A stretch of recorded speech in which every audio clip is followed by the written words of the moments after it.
Welcome back, AP. All right, welcome back to another. Oh man, your first flip since absolutism, right? So, getting after it, we're now going to be setting up a really, really important unit. It's one of my favorite ones to actually discuss. I know everybody says, "Oh my God, you say that about all of them. You say that they're all your favorite." I really do love absolutism. It's one of my things I like to really, really study and stuff like that in general, which is why I'm starting that whole book on Peter the Great and everything. But the big thing though is that we're now moving into a movement that kind of began during and after absolutism and also before it and stuff. So again, our timelines and stuff might get a little bit confused, but it's going to be completely fine. But we also have one last place to wrap up on absolutism before we can really start moving forward. And that, of course, being Prussia, right? So not Russia, Prussia. You got that right? Prussia, not Russia. And ironically enough, the full funny thing about it is you would think that they would try to pick something a little bit different name-wise just to keep things less confusing. But then you're going to meet all their kings and how they all have really, really confusing names, right? So the biggest thing that you need to know about, though, going into the thing is that Prussia is a unique conceptual little place, right? So because it is actually inside and outside of the HRE, right? So when you look at a map of Prussia, and right before it becomes what's known as Prussia-Brandenburg, this area is known as Prussia, right? So that area right there is Prussia, or the Duchy of Prussia that actually existed inside of the Polish-Lithuanian Commonwealth, right? And then this area right here is known as Brandenburg, right? With its capital city of Berlin, and then this one over here was Königsberg. Now, the interesting thing going forward, though, is that oh, wait, nope, that's the wrong one. Nope, that's the wrong one. Nope, that's the wrong one. Nope, there it is. All right, so kind of just keep that in the back of your mind, that you have this unique little state that's got these kind of very, very weird little things going on. And we'll get to the really creepy Shrek Mike Wazowski thing here in a second.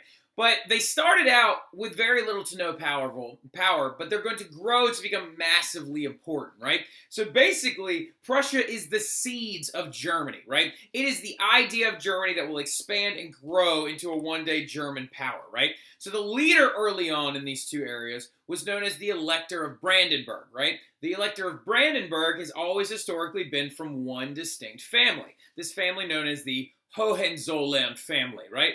Hohenzollern, the Hohenzollern family. They are a lot like the Romanovs. They are going to actually be within German politics and leading German politics from as late as 1648, as early as 1648 to as late as 1918, right? So they are going to be around just as long as the Romanovs, right?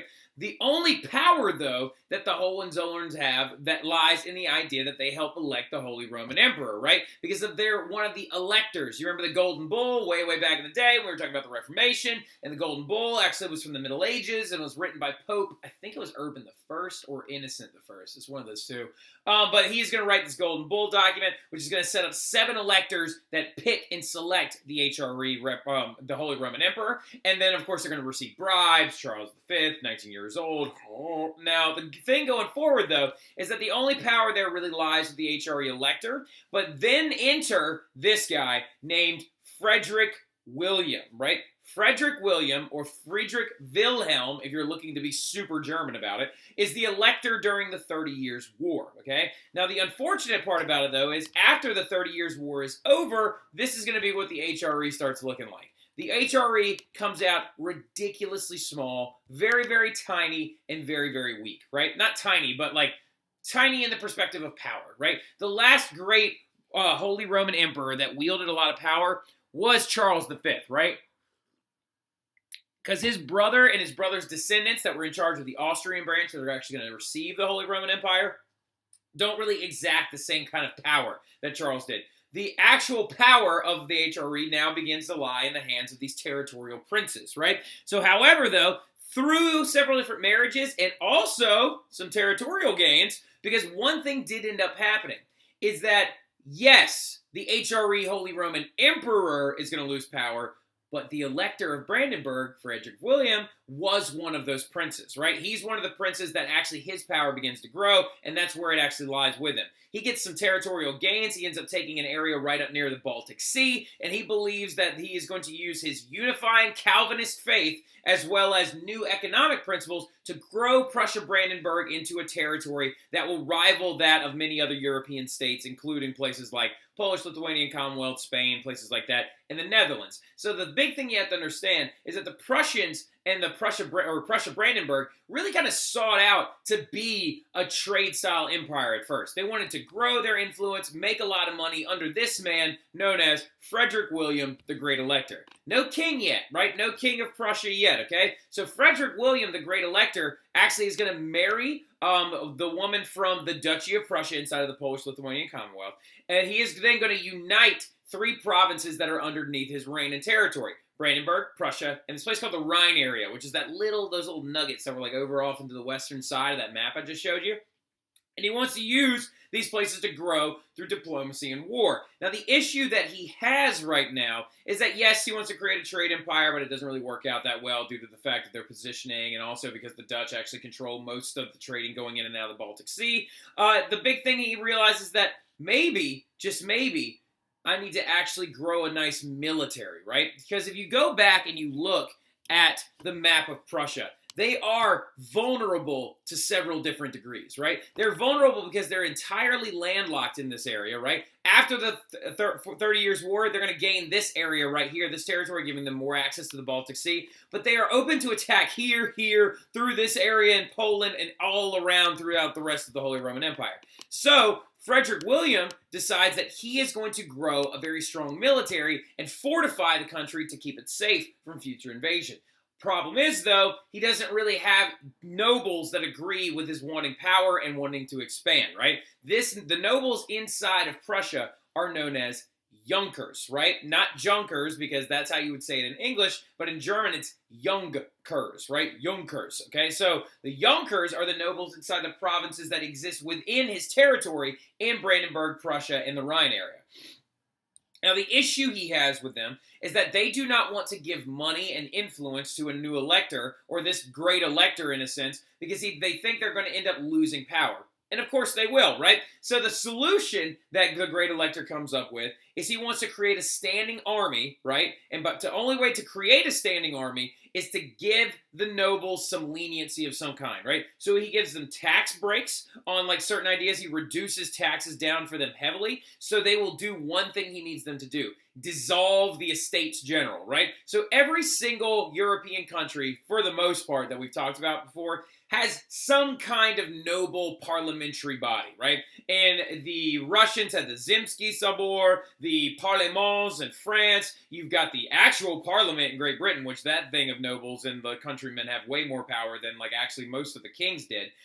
You've also got like inside of Prussia, you have the Estates General. So you have all these like parliamentary legislative type bodies. Well, Frederick William wants to dissolve that thing completely so he can actually make more efforts for himself, create a standing army, and do whatever he wants without the nobles interfering, right? And so he gives them massive tax breaks, and he also allows them to have even more control over their serfs. This is a thing called reinfeudation or reinfeudation, and reinfeudation is the idea of giving these people more power over the people that live underneath them, right? Because throughout history, it's always kind of been a thing that like the super powerful let more control to the other powerful over the least powerful people in an entire country, right? So to do all these things, though, he gives them tax breaks in the prevention or in the gaining of trying to create a professional standing army, right? And he built his army up 10 times over. Under Frederick William the Great, he grows an army of 30,000.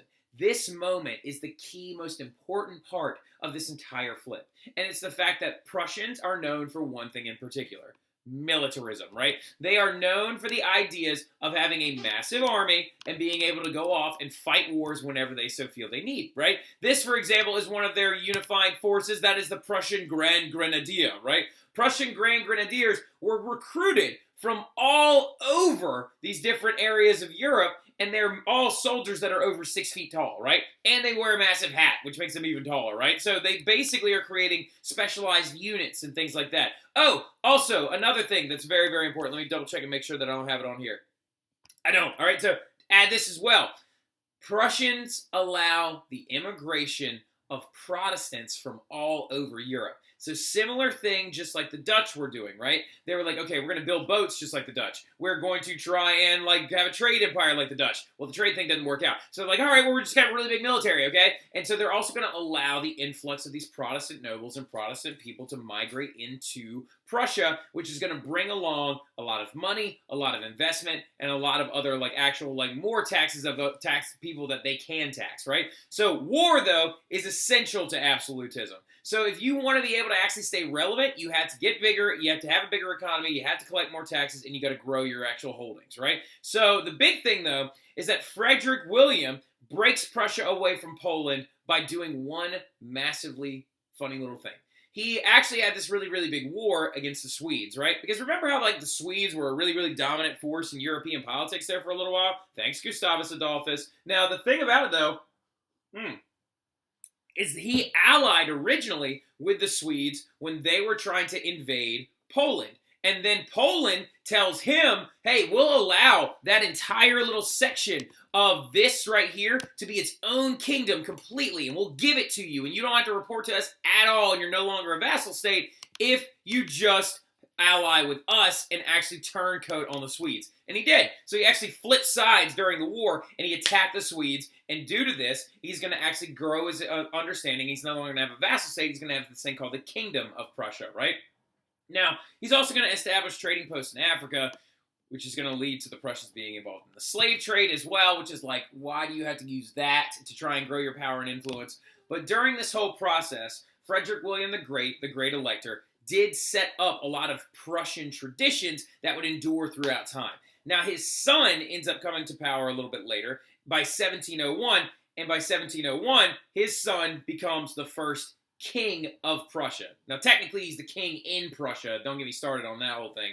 But Frederick I, who was actually Frederick III, is now Frederick I. Like, okay, so you have to understand that Prussian kings' names are very annoying. So we're just going to name this guy Frederick I, and we're going to move on. But if you find yourself looking something up online to try and like help yourself or make a family tree or something like that, Cortez, you got to be ready for the fact that Frederick I's name before he became king was Frederick III of Brandenburg. And so since he was Frederick III of Brandenburg, but then he became the first Frederick that was king of Prussia, he became the first Frederick. So he's like Frederick I and III. This is kind of like a James I and VI or a II and VII kind of situation that was going on in England as well. But Frederick I did a lot of solid stuff, solidified the army even more, blew it up even more, and actually expanded the military traditions as well. But then enter his son, okay? So Frederick I is going to be the first king of Prussia. Now, his son is going to be the guy that becomes the first absolutist of Prussia. And his name is Frederick William I. Now, I know you are like, wait a minute, what?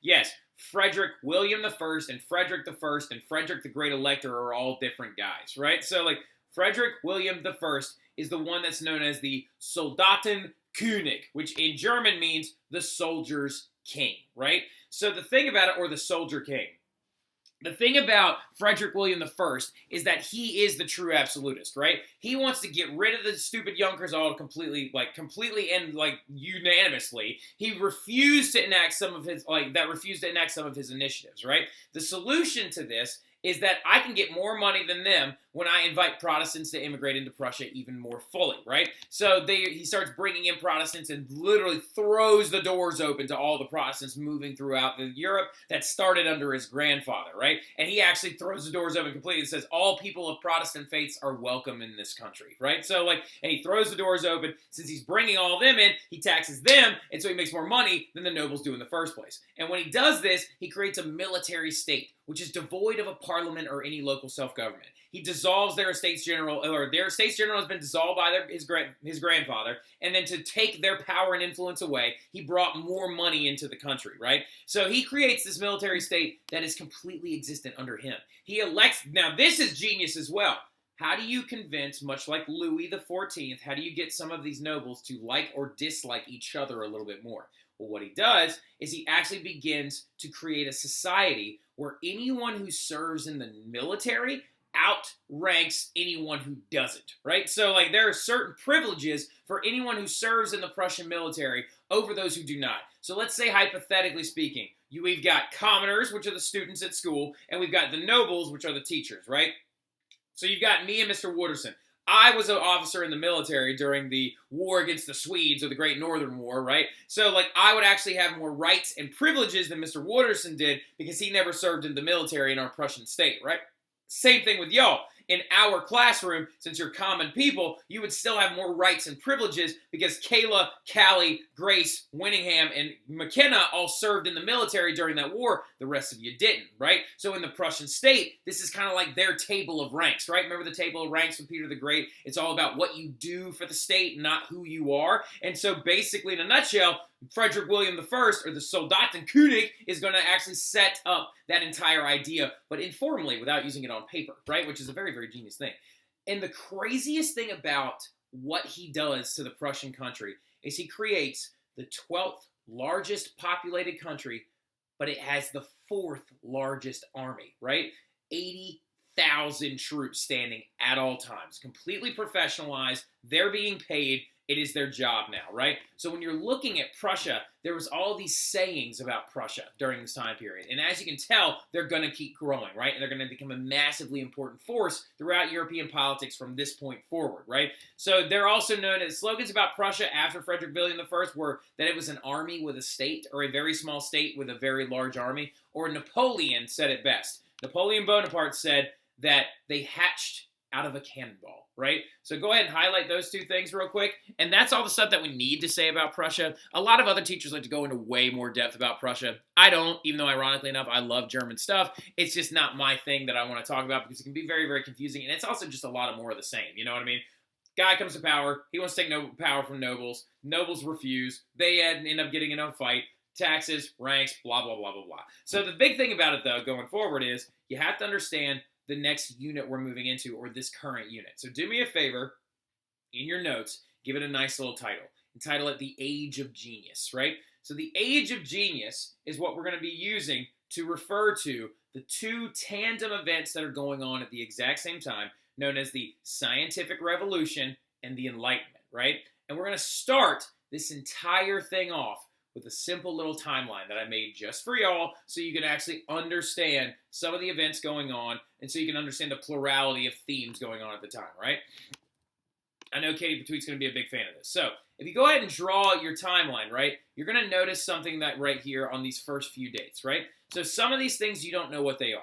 But this is just simply a timeline of major events going on from about 1540 to about 1750, okay? So I think that's where I am, right? So now, the thing about it that you need to know is that these first 4 events are all happening at the exact same time, right? So you've got this thing, which we'll talk about later, which is called De Rev, which is a book published by Nicholas Copernicus, which is considered the beginning of the scientific revolution. That happened all the way back in 1543, right? The 30 Years' War occurred in 1618 to 1648, which is something that we discuss when we talk about the growth of absolutism. Galileo, the man who literally is considered the epitome of the entire scientific revolutionary movement, died in 1642 under house arrest. The English Civil War, Hobbes publishes The Leviathan, Louis is crowned King of France, 1643. And in 1687, Isaac Newton publishes his book known as the Principia, which is all about the laws of gravity. So as you can tell, several different events are intertwined together. The scientific revolution was going on the entire time that the reigns of absolutism was occurring, right? And it was a major theme that absolutists supported scientific advancement whenever they had started starting schools like the Paris Academy of Sciences, the Russian Academy of Sciences. Also, the Prussians had one as well, known as the Prussian Academy of Sciences. Now, so looking at this entire thing, it makes a lot of sense, right? But then as time goes on, you've got the Two Treatises on Government by Locke, comes out in 1690. Peter the Great's Grand Embassy Tour, or his Grand Tour, is in 1697. Prussia crowns its first king, William, not William the First, Frederick the First. That's a typo. That should say Frederick the First, right? Frederick the First in 1713, and then of course Louis XIV dies in 1715, right? That whole era begins what's known as the Enlightenment, right? So the scientific revolution leads directly to the Enlightenment. But I just wanted to start this entire thing off by just showing you really, really quickly that these two movements are intertwined and completely connected to the reign of absolutism that we just started, right? So now when we're looking at the entire thing, though, look at how cute it is, scientific revolution and the Enlightenment. We're now moving into the scientific revolution first because it occurred first, right? The thing you need to understand is that everybody knows about the scientific revolution for one particular reason. And a lot of it is connected to these people known as the natural scientists or the natural philosophers. And what we're going to do is we're going to start off by talking about all those guys in class soon. And we'll talk to y'all about that on Tuesday. And I'll see y'all then. Y'all have a good one.